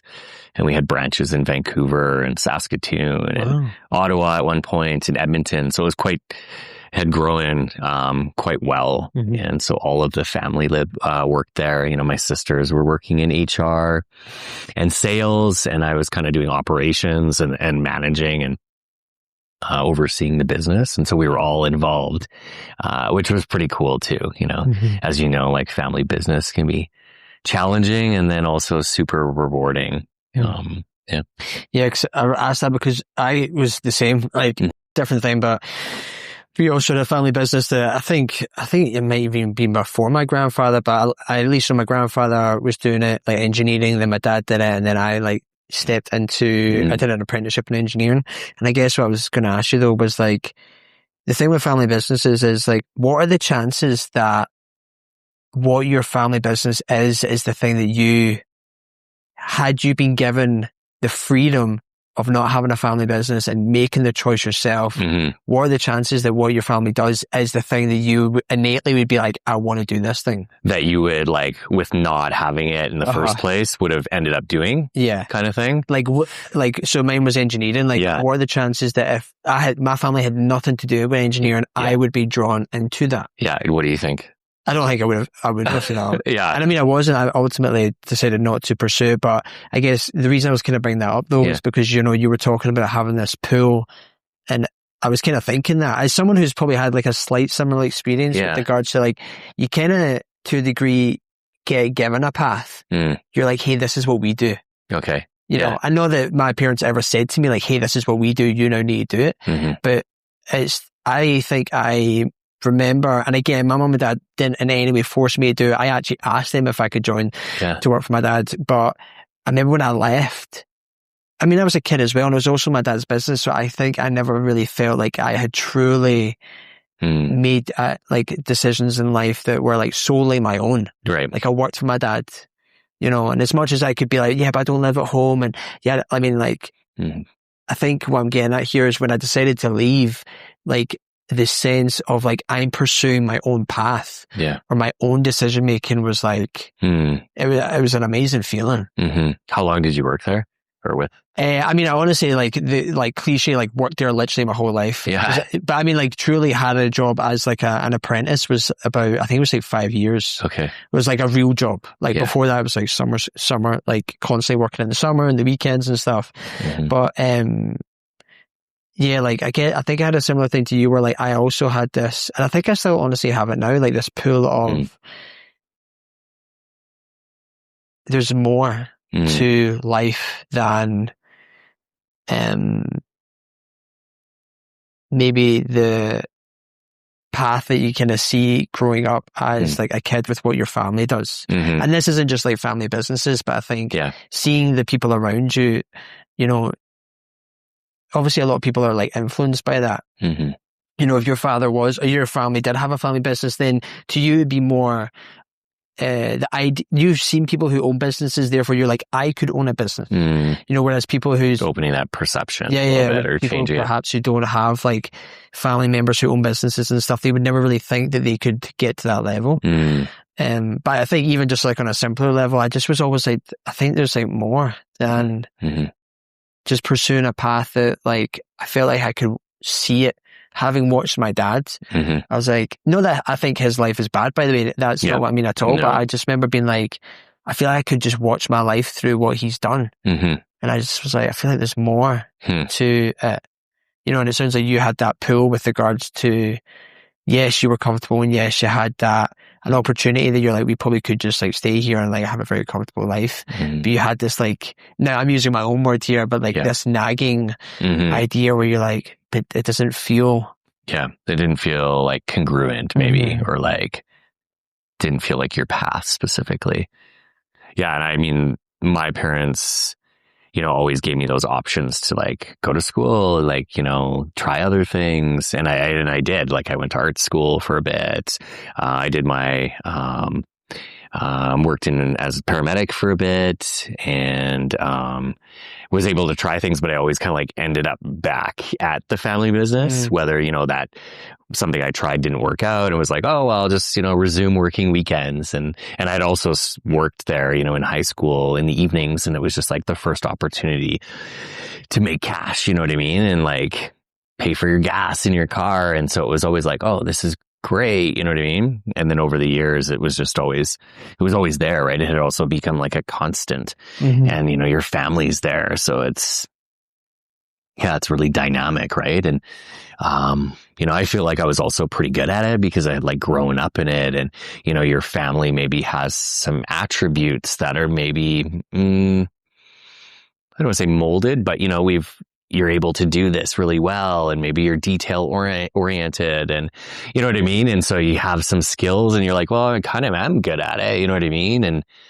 you know, so it naturally worked, and I'm always super grateful for it, because it also felt like it was like, you know, I could have gone to school and maybe done like a business degree or something, and I didn't take that traditional path, but I really did get a good understanding of, you know, how the world works, and working with people and relations, and, you know, going to a sales call when you don't really feel it. You know what I mean? Like, it was really a experiential opportunity for, you know, a lot of years kind of thing. And yeah. And when you look back in it, you know, and you were saying that right now you're perhaps at a stage where like, that you are like still grounding quite a lot with regards to the comfort level. Like, when you look back at it, I would assume that you feel like it was the right decision to pursue that pulling within you. Yeah, to come out this way.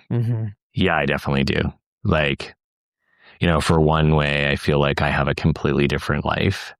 And now, like you were alluding to, I feel like, I don't want to say it's my own life, like that it was, you know, before it was my family or this business. But I feel like, you know, I've been, you know, doing all these things. It's like, oh, I gotta make this work. You know, I gotta take the next steps. I gotta keep pushing. And really, you know, the buck just is on me. And so that feels great. And a lot of that just like forces you to be even more, I think, in your present experience, even though maybe it's not comfortable, kind of thing. And I guess it's the like gratifying sense of like, you're your own decision maker in life. Like, obviously you have like your partner and your kids, and they no doubt factor into it, and you share decisions, but like, I almost found that it was more, if I made a mistake or a decision that was not the right one in hindsight, it was almost easier to accept, because I was like, well, I made that choice. Like, I had decided to follow this and it didn't work out. And even though I was gutted, I'd be like, I knew that I was like, I made that decision. I thought it was best. It didn't work out that way. Whereas, you know, I feel like if it's, you feel like, oh, like I did that because we're all involved in this thing, and like we're kind of, you know, I guess what I'm saying is the decision wasn't really yours. Yeah. You know, and when you have that self-authority in life. Yeah, for sure. Well, and the buck stops with you, right? Or, yeah, definitely. And so you mentioned something that I want to like kind of actually jump back to, but you were saying about, I can't remember exactly what we were talking about, but you mentioned like these principles. Like, do you have a set of principles that you have as your kind of like guiding? I think when we were talking about the people that we want to be, you know, I want to be confident and calm and stuff like that. Like, when you mentioned like these principles, like what were those principles that you were thinking of at that time?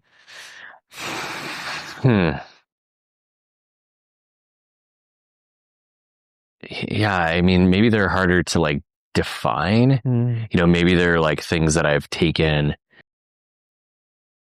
from people I've seen or things like I've witnessed, or, like my dad being confident and calm no matter what kind of thing. Or like, my mother being really kind and thoughtful kind of thing. Or then like other people, like the odd superhero, they're strong and they're resilient kind of thing. Or certain people that maybe you just witness kind of mentors per se. So maybe collecting all those attributes, and maybe you're trying to refine them and just kind of become maybe the best self, I guess, and harder to say exactly what they are. The calm and confident thing has always been a little bit of a compass over the last, 5+ years, kind of like that's my check-in point a little bit. Yeah. And I guess there's lots of like opportunities where you've, maybe been or seen things that you're also like, oh, I don't want that. So that can also, reflect and be like, hey, I don't want to be there. I want to be here. You know what I mean? And when you say like be there, be here, do you mean in the sense of like, not necessarily like an actual physical place, but in a feeling within you? You're like, I don't want to feel like, I don't want to feel like that. I'd rather feel like this. So I'm going to go in this direction. Yeah, totally. Definitely like a feeling within kind of thing. Yeah. Maybe living in Canmore, but also with the feeling of, this, or, you know what I mean? And how do you still have like, so when you were, before you moved to Canmore, you had the pull to come here. Like now with the life that you've kind of like built around yourself, like do you still have a pull in a direction, or do you feel like you're more like content? There's still somewhat of a pull, but I definitely feel like I've this balloon is kind of like open to a point of like there's a little bit more flow now. Where it was like, okay, I can stop maybe driving so much, or like I can take my hands off the wheel a bit and just allow, this experience kind of thing. Because I mean, I can think I know where to go all the time and what to do and stuff, but I ultimately don't always. So I can't always control, the outcomes. So I'm just trying to learn to like ease into things and let it go a little bit more. Certain things you gotta like, hey, I gotta do this. I want to do this, make it happen. And then there's also an element of just like allowing things to take place and enjoying it. I think finding more joy and just allowing things to take place instead of trying to like, fit a square into a circle kind of thing. Yeah. And with regards to like, we've obviously kind of alluded to a lot today about, having so many goals and like constantly going for the next thing. What do you think the risk is for someone? So I guess what I'm getting at is for someone who is constantly going to the next thing, the next goal, the next, they don't stop a lot. They're not really that present. What do you think the risk is for them in not addressing that now, perhaps in the later years of their life when they look back on it? Yeah, nice. I guess I'm trying to put it into like an experience that I'd understand for myself. I'd hate if there was regret, I guess. Because I think I've always tried to live my life without regret. I've certainly done some stupid things. But I still try to like not regret them kind of thing. Like I really just like, hey, let's learn from it. I guess not going with things. Yeah, I wouldn't want to be the person on my, final days thinking like, oh, I wish I had done this. And so I think part of all of what I've been learning as well is just like, just go do it if you want to. You know what I mean? If there's something there and you feel like the intention is somewhat true, or you feel it, a drive, then try it out. There's at the risk of failure. I think you probably experienced failure in your life. And, Never know. Never? Yeah. Damn it. No, I'm totally joking. You're so confident. Yeah. No, honestly, no, I think, yeah, definitely. Like, I think there's a thing of like not being afraid of failure. Because I mean, that's a lot. Like, if you're afraid of failure, then you know, you're probably going to limit yourself so much with like what you do in life. Yeah. You know, the amount of times, I mean, even like starting this podcast, like failure is like me, I don't know, like not liking how I mumble or this or that, but kind of being willing to, and but I'm obviously I'm using this example because it's one that comes to mind, not because I'm amazing, but it makes you think like, if I wasn't willing to like go through those like failures, quote unquote, Yeah. I probably wouldn't get any better at doing the thing. Now, obviously you can make that anything. And I was thinking with that question, like when you said regret, I was like, when I thought about it, I was like, that's the first thing that I thought is like, you know, I would hate to get to a stage at the end of life and have regret of not appreciating moments that I was in. Like, I think I have a lot of that. Like, you know, I did like a lot of traveling, perhaps like more so like a decade ago, where like, say I went to India for a month, or like I lived in Australia for a year, and like, I don't actually think when I was in those moments. Yeah, in those places. Yeah. And because I was constantly like, what's the next thing? Where am I going? Like, what's the next trip or experience or whatever? It made me, I regret it now because I don't think I actually really appreciated those places when I was there. You know, I was kind of thinking like way far ahead of my life, like say 50 years time. Yeah. You know, if I've never been, if I don't address the need to just like slow down and appreciate life as it is, or get to 80 and be like, oh wow, yeah, I just went from one thing to the next, not ever really appreciating, like looking around and being like, wow. Yeah. Smelling the roses. Yeah. I think I've come to this point in my life where it's just like,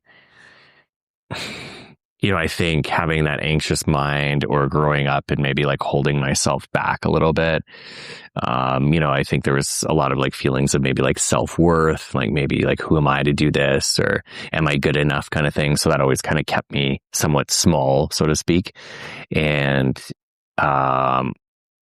you know, for whatever reason, then that held me back from doing things. And then like having some maturity and experience under, you know, my belt, it's like now I'm just like, if something kind of comes up and I'm like, check myself, like, do I want to do that? Is this a good thing? You know, it won't really hurt anybody. You know, I could do this. I kind of more like, I'm going to do this. You know what I mean? And like, I'm going to try it. And I think maybe I've failed at enough stuff too that I'm just like, it's okay. If I don't make it, I don't make it. But, you know, I might also really find something, you know, within this. So, I'm kind of like, just do it. Yeah, I said this in the last podcast, but I heard this really simple quote that was just, if you weren't afraid, what would you do? Yeah, it's crazy. And it's so simple because I honestly think about that quite a lot, like, because I think I'm maybe similar to you, perhaps in different moments that I get like anxious about certain things. Yeah. And I'm like, if I wasn't afraid of this feeling or this thing in my mind that I think might happen, like, what would I do? And if I'm like, I would do it, then it kind of like, I would say 9 times out of 10, it forces me to be like, do it then. Yeah. You know? Like, nice. don't like let the fear. And again, like kind of coming back to, because usually it's failure in some capacity. Yeah. It's failure in like the judgment of others, or it's like failure and I don't know, like another situation, but it's that, I guess that idea of just like, I guess it's also like the regret, again, getting back to that of like getting to the end of your life and be like, I didn't try it because I was scared. Yeah.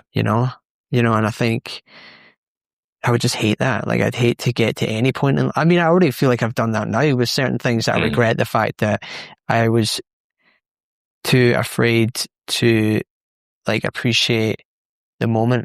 Like India, for example, was actually quite unnerving for me because I'd never been to a place like that. Okay. Yeah. Have you ever been to India? I have not. Oh, no. dude, it's amazing, right? So I would go like 100%, but it is like a totally different world. Like, I hope I'm not wrong in saying this, but I think it's like, well, I think it used to be a third world country. I don't know if it is anymore. I don't want to like say anything out of context there, but it's wild. Like, even just like a little example, like I remember before I went there, I was like, right, I won't go to the slums. Like, I'll just avoid them. But mate, they're like everywhere.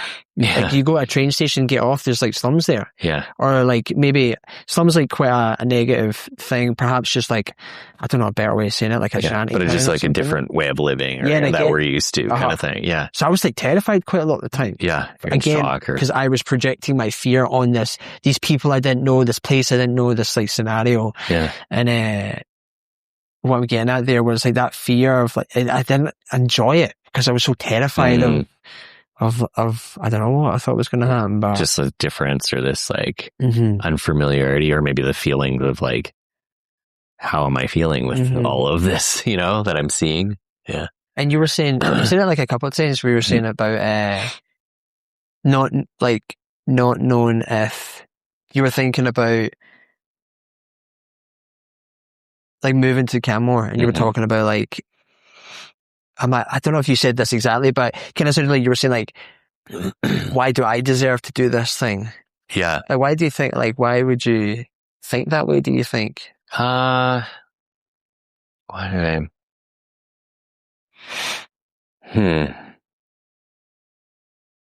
Yeah, I don't know. I mean, I think I always like struggled with like this self-worth thing growing up. Like, you know, you were talking about like this anxious mind, maybe, you know, maybe they're probably similar in terms of like mental scale of things, but that's just was always my thing. Like I was like a smaller kid growing up. You know, I think I was like the smallest kid in school.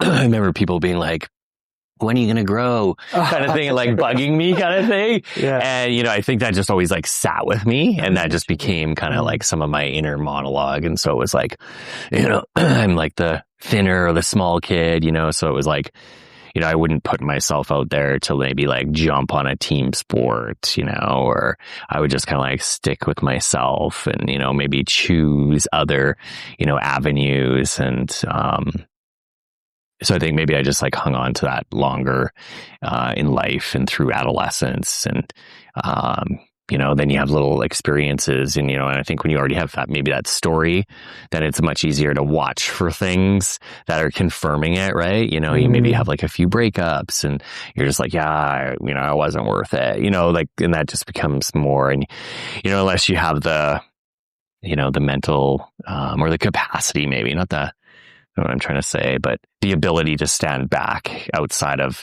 you know, what's going on in your brain, your mind, maybe the meditation we were talking about, not having that skill yet, you know, you're just believing those ruminating thoughts and stuff. And, you know, then I spent a good time, you know, my 20s partying, and, you know, I don't think that really helped it. You know what I mean? That just kind of like kept me down, and like, you know, was to the point where it was like, okay, you know, now you're surrounding yourself with maybe people that aren't the best, you know, they don't have your best interest in mind. We're all just on this common, you know, like having a great time night after night kind of thing. And then, you know, when you're waking up and you're not feeling great, or you've got the anxiety, you know, then you're just like, yeah, I'm not good. You know what I mean? Like, and that just kind of continued and festered and stuff. And then, yeah, so I think that was always a thing. And, you know, I definitely don't have that mindset now. It's like, you know, I have a self-worth, and I'm worth, you know, all the things that I think I deserve and want kind of thing. And so that's why I'm like, yeah, do it. You know, you want to go ice climbing? Do it. Try it. Learn it. You know what I mean? Yeah. And how do you think, it sounds like it may have been the experiences, but how did you build that self-worth kind of going from where you were? Yeah, that's a good question. You know, it's a hard one to like pinpoint certain actionable things. But, you know, I think building that back, you know, I was exploring things. I guess I was also tired of the same way at a certain point of just living the same somewhat life, I guess, in the same ruminating thought patterns. I can't think of something that specifically broke me out of it, like an episode or something.